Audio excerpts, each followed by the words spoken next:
Hi friends, నేను చాలా రోజుల నుంచి మునగాకు చట్నీ చేద్దాం అనుకుంటున్నాను. సో నాకు ఈరోజు మునగాకు దొరికింది.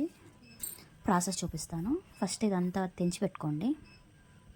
దీనికోసం మనం ఒక పొడి చేసుకోవాలి. దానికి కొన్ని ఇవి వేసుకోవాలి. ఇంకొచ్చేసి కొన్ని మెంతులు వేసుకోవాలి.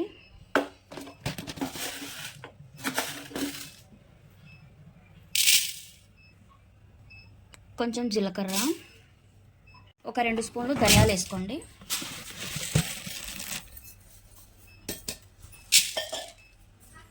ఇవన్నీ కొంచెం కలర్ వచ్చేంత వరకు బాగా వేయించుకోండి. ఇవి బాగా కాగినాయంటే మీకు కొంచెం నల్లగా అయింటే బాగా ఒక స్మెల్ వస్తుంది. సో అప్పుడు ఇంకా పొయ్యి ఆఫ్ చేసుకోండి.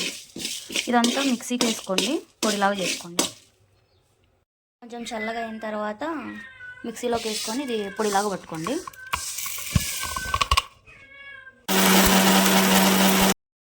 కొంచెం నూనె పోసుకోండి. నెక్స్ట్ ఎండుమిరపకాయలు వేసుకోండి కొన్ని. దీంతోపాటు కొంచెం చింతపండు కూడా. కొంచెం కాగినాక ఇంకా ఇది వేసుకోండి. మునగాకు చూడండి, ఇది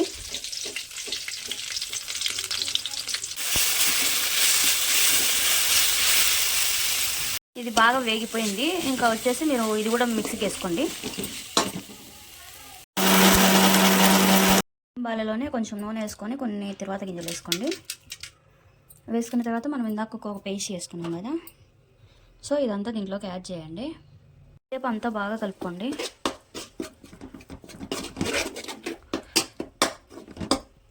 మనం ధనియాలు అవన్నీ స్టార్టింగ్లో ఒక పొడి చేసుకున్నాం కదా, దాన్ని కొంచెం యాడ్ చేసుకోండి. దీంట్లోకి కొంచెం సాల్ట్ కూడా యాడ్ చేసుకోండి. మీరు టేస్ట్ చూసుకొని మళ్ళీ సాల్ట్ పడితే సాల్ట్ వేసుకోండి. ఫైనల్లీ మునగాకు chutney ready. Okay, thank you, bye.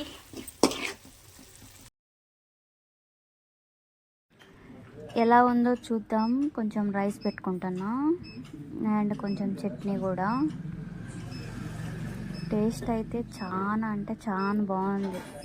ఖచ్చితంగా ట్రై చేయండి ఈ రెసిపీ. ఎలా వచ్చిందో కామెంట్లో చెప్పండి.